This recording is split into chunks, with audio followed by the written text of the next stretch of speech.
Coucou tout le monde, je vous emmène aujourd'hui avec moi pour la réalisation du manteau Flow de Atelier Scamit. Le patron est proposé de la taille 34 à la taille 48 et demande un niveau avancé, je confirme, même si je n'ai pas eu de difficultés particulières, c'est sûrement beaucoup parce que ça n'est pas mon premier manteau et c'est loin d'être ma première cousette. Mais bon, on est très bien accompagné par la vidéo réalisée par Johanna. Toutefois, il reste quand même des petits points techniques, notamment les poches paysannes. Mais une fois qu'on a bien compris comment ça se passe une poche paysanne, vraiment c'est pas quelque chose d'insurmontable, loin de là. D'autant que là aussi, Johanna a fait une vidéo spécifique à la poche paysanne qui est très bien faite. J'ai choisi de faire la version B, c'est-à-dire la version avec les poches paysannes à hauteur poitrine et puis les poches sur le devant qui sont cachées dans une découpe devant et derrière d'ailleurs. Enfin derrière il n'y a pas de poche mais il y a une découpe devant et il y a une découpe derrière. Et c'est le principe que j'ai choisi de réaliser pour ce premier manteau Flow. Je l'ai décalqué en taille 38, je me suis basée sur les tailles du vêtement fini, sachant que je mesure 1,72 m et que le patron est taillé pour une stature de 1,70 m. On préconise de faire des changements, d'allonger ou de raccourcir quand il y a une différence de 5 centimètres et tous les 5 centimètres, enfin tout est indiqué de toute façon. Donc moi pour 1,72 m par rapport au 1,70 m prévu dans le patron, je n'ai rien touché et ça me convient parfaitement au final. Pour le tissu principal, j'ai choisi ce tweed polyester Eucotex de chez Benitex. Il est argent et gris foncé. Alors argent, ça capte bien la lumière, ça accroche bien la lumière. Du coup, ça fait pas un vêtement trop triste. Alors ça ne brille pas, hein, ça n'est pas métallisé non plus. Il était très facile à travailler. J'en avais acheté 3 mètres. C'était un coupon de 3 mètres que j'ai payé 16,58 € et je n'en ai utilisé que la moitié, donc vous me voyez venir, on verra une autre réalisation peut-être seulement l'année prochaine dans ce tweed qui, déjà n'étant plus disponible maintenant, le sera d'autant moins l'année prochaine, on est d'accord. Pour la doublure, j'ai opté pour ce coupon, de satin de polyester que j'ai payé 6 € le coupon de 3 mètres. Il vient des coupons de Saint-Pierre. Il n'est malheureusement plus disponible lui non plus. Quand j'ai cherché les liens pour vous mettre alors Benitex, je n'y croyais pas trop. Les coupons de Saint-Pierre, j'avais encore un peu d'espoir, mais pas du tout. Donc il y a une impression un petit peu effet, toile de Jouy. Je le trouvais vraiment très joli. Lui, c'est pareil, hyper facile à travailler. Bref, un super duo pour ce premier manteau Flow. Je vais pas vous embêter avec la réalisation du manteau. J'ai essayé de filmer, mais vraiment non, c'est trop compliqué. Puis des fois, j'oublie. Juste pour vous montrer, par exemple, pour le positionnement des poches paysannes, j'ai réalisé un trou, en fait, l'ouverture de poche dans le patron, et je l'ai reporté sur mon patron. Comme ça, je suis sûre que la poche est parfaitement placée là où elle devra être au final. Et je fais toutes les marques pour pouvoir faire mes découpes après quand j'en aurai besoin sur la pièce d'entoilage que j'ai collée au dos de ma pièce principale, c'est-à-dire un des demi devant. Je me suis bien appliquée pour toute la préparation de mes pièces, aussi bien moi forcément quand j'ai décalqué, mais aussi quand j'ai découpé mes pièces, pour l'entoilage. Bien sûr, mes tissus avaient été préalablement lavés. J'ai bien mis, tous les renforts, de lignes courbes comme le préconisait Johanna. Pour ça, j'ai tout simplement découpé des bandes de 1 centimètre dans mon entoilage et j'ai mis ça, tout au long de mes pièces, exactement là où elle le proposait. Je me suis bien appliquée, j'ai été une élève studieuse et sérieuse. Alors bien coudre, c'est une chose. Ensuite, bien positionner ses pièces et les repasser, ça fait vraiment toute la finition parce que si j'avais laissé ma poche paysanne telle qu'elle était juste à la sortie de la machine à coudre, on n'avait pas le rendu que l'on a au final. Et l'utilisation de ce petit morceau de bois de hêtre qui va enfermer la vapeur et qui va permettre à la pièce de bien se positionner, vous avez vu cette différence? Ça fait vraiment justement toute la différence. Je suis très contente d'avoir investi dans ce petit morceau de bois. C'est pas un outil, forcément, donné, mais ça vaut vraiment, la peine d'investir. Je n'hésite pas à mettre une petite pâte mouille parce que comme je vous l'ai dit tout à l'heure, c'est 100 polyester cette affaire-là.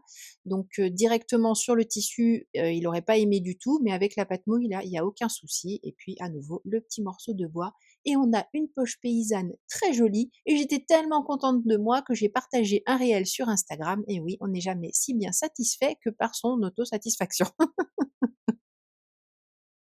Flo, c'est un modèle tout en rondeur. On voit là il y a 2 pinces dans le dos qui viennent vraiment, former, bien accompagner la courbure du haut du dos. Les épaules sont également courbes comme vous pouvez le voir et comme ce sont 2 courbes à assembler, comme je le fais souvent, je ne les assemble pas à plat, c'est-à-dire que je suis pas posée directement sur ma surface de travail. Je les façonne au doigt pour vraiment, faire en sorte de bien les faire correspondre et je fais ça notamment pour, les entrées de manches, pour coudre la manche au corps du manteau, en l'occurrence c'était un manteau, mais au corps du vêtement, quel que soit le vêtement. Je ne le fais jamais à plat. Je donne comme ici, j'essaie de sentir l'arrondi sous mes doigts et puis, je positionne mes épingles. Alors d'abord aux extrémités comme je l'avais déjà montré dans la première vidéo, puis ensuite je fais correspondre l'écran et puis après, eh bien, je travaille la pièce de tissu jusqu'à faire en sorte que tout corresponde bien et c'est plus facile, je trouve, de faire comme ça, surtout pour des pièces courbes, qu'à plat sur le bureau où on a l'impression qu'on a un embu alors qu'il n'existe pas. Une autre petite chose que j'aime bien utiliser quand je suis à ma machine à coudre, c'est ce poinçon. Je ne l'avais pas, c'est pas moi qui l'ai acheté. En fait, ma maman m'a donné tout son matériel de couture parce qu'elle ne couds plus. Et dans le matériel, il y avait ce poinçon. Je me suis dit oui, pourquoi pas. Et finalement, je ne sais plus qui j'ai vu l'utiliser et je me suis dit: «Bon, je vais tester». Eh bien, je trouve que c'est drôlement pratique pour guider le tissu, faire en sorte que tout se passe bien, que tout avance au même, niveau, même si ma petite machine est très mignonne et que là, elle a avalé toutes les épaisseurs sans moufter. Vraiment, je l'adore. Bref, tout ça pour dire que ce petit poinçon, je le trouve drôlement pratique et que ça évite de mettre ses doigts, pas loin de l'aiguille et des petits accidents qui font mal sont ainsi évités tout en guidant parfaitement nos épaisseurs de tissu. Un autre copain que j'aime bien utiliser, c'est lui, le petit coussin que je me suis fait. Le mien, je l'ai rembourré avec, du paillage pour les cochons d'Inde, donc ce sont des copeaux de bois. Par contre, au fur et à mesure du temps, ils se tassent les petits copeaux, ce qui est un peu normal. Donc il va falloir que je l'ouvre à nouveau et je pense que je vais mettre des chutes de tissu. J'ai discuté avec une amie, qui fait beaucoup de couture également et qui a, créé son pareil, ses petits, accessoires de repassage.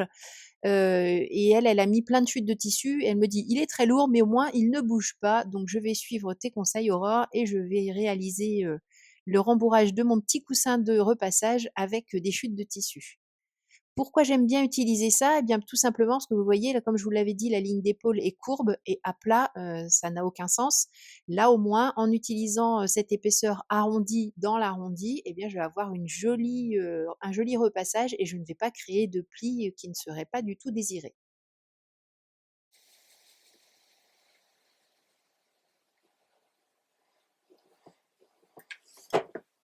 Et ma couture est parfaitement ouverte et on a bien, l'arrondi de l'épaule qui est resté. Je n'ai pas déformé mon tissu. Voilà, tout est nickel.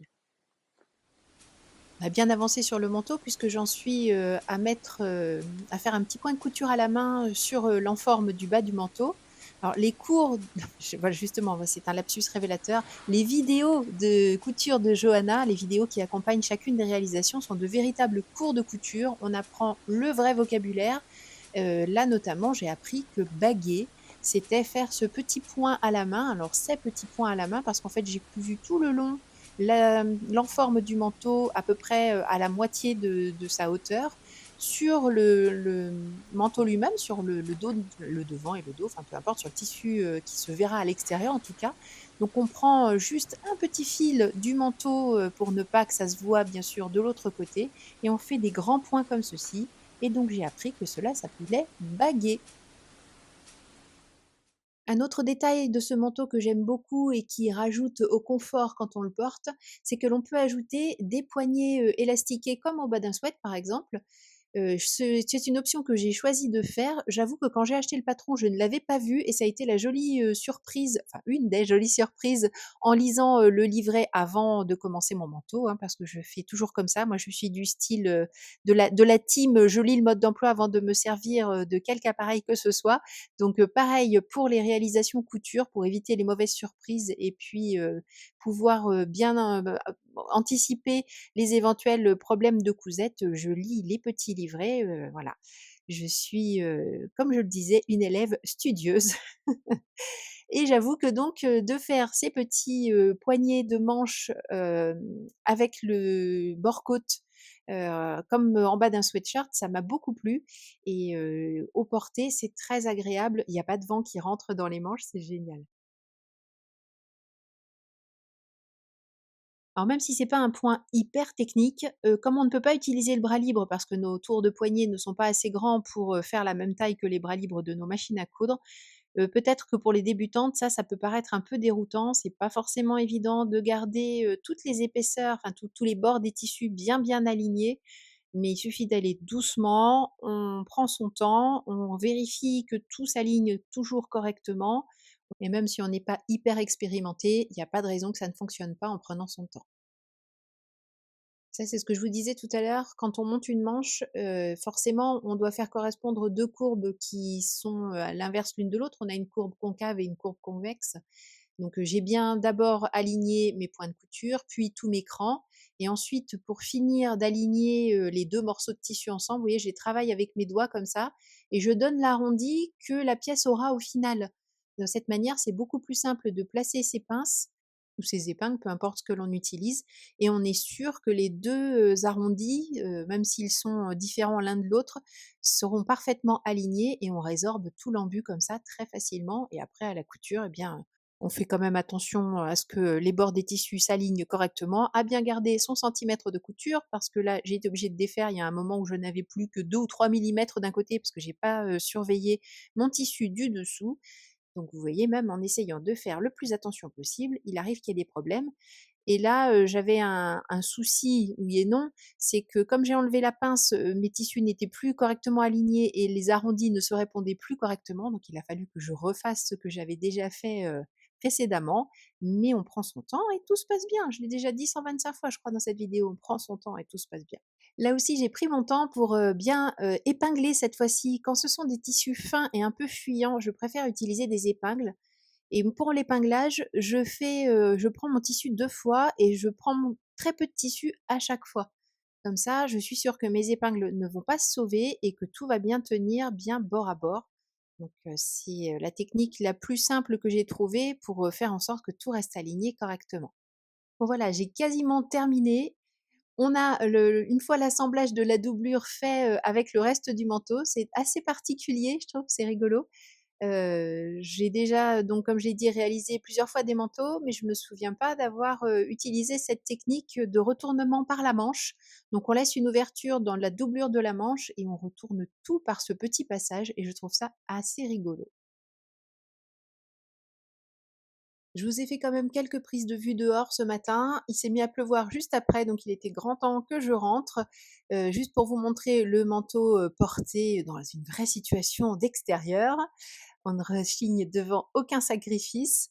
Je vous montre bien toutes les poches. Là, on voit que mon poignet droit, sort un petit peu. Je vais faire un petit point à la main pour faire en sorte que l'enforme de poignet reste bien en place. C'est juste la dernière petite chose que je dois faire.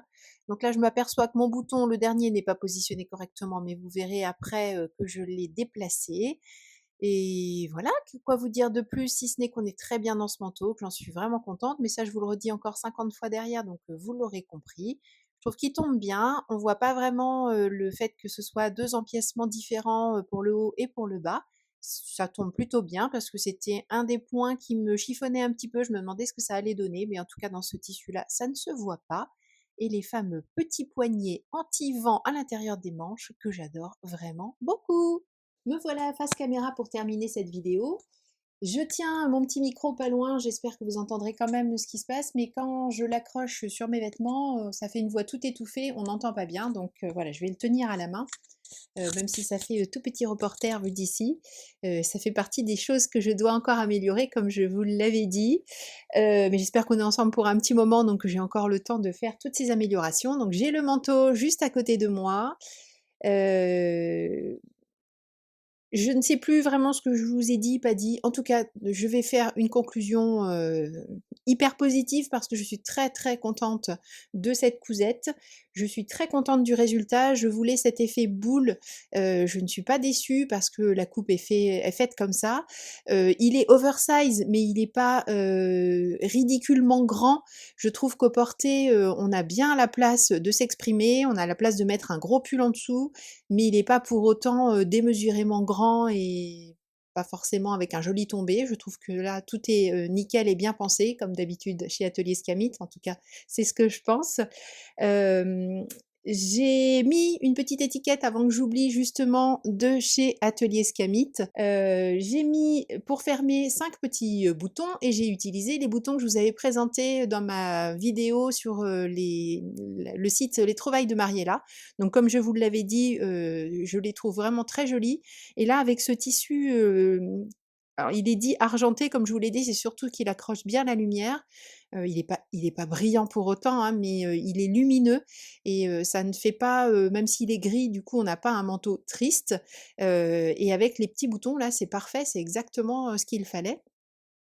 Petite histoire aussi, j'avais acheté du passepoil, gris argenté pour mettre à l'intérieur, faire une jolie finition. D'ailleurs, je me dis que du bordeaux, ça aurait pu être sympa, comme j'ai mis l'étiquette en bordeaux. Mais de toute façon, j'ai complètement oublié l'option passepoil, quand j'ai réalisé le manteau. Donc on oublie, on fait comme si on n'y avait pas pensé. J'avais peur que les poches, bâillent quand, je l'avais vu sur certaines, photos.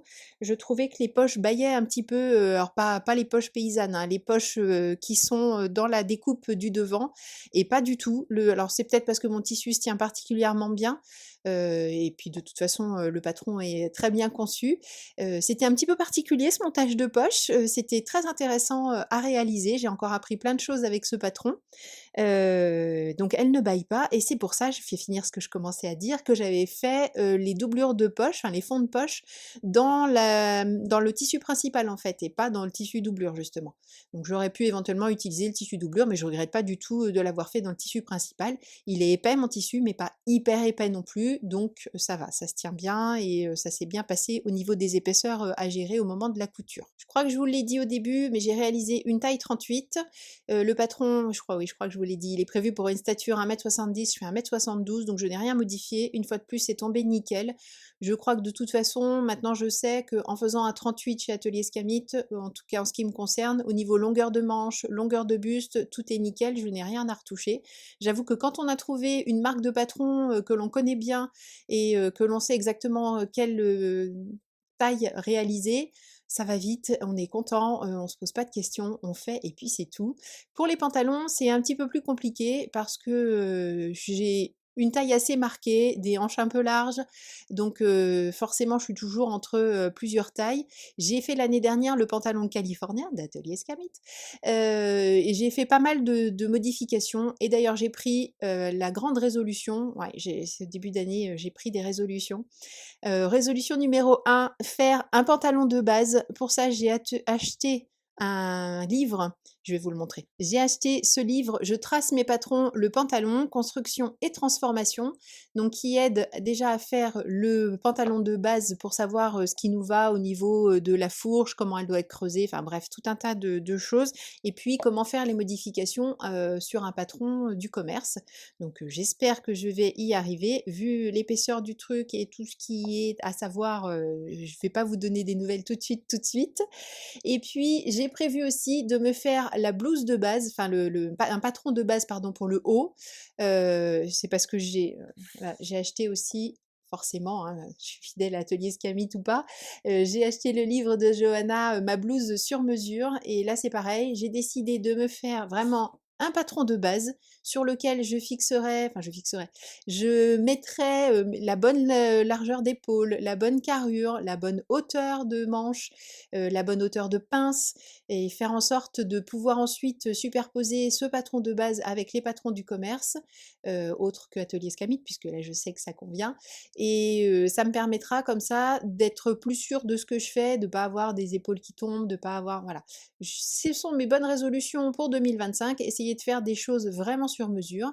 Je sais plus si je vous avais dit aussi, j'utilise les patrons de la Coupe d'Or. Et là, franchement, je suis super contente aussi. Donc, c'est pareil, on en reparlera dans d'autres vidéos, c'est pas le sujet du jour. Je vais vous laisser ici pour cette cousette de Flo. Je vais sûrement répéter 25 fois des choses que vous aviez déjà entendues et sûrement oublié des informations que vous auriez aimé entendre. Donc, n'hésitez pas à me poser des questions. Oui, je sais, j'ai fait ma crâneuse. Je n'ai pas résisté à l'envie d'enfiler mon manteau pour finir cette vidéo.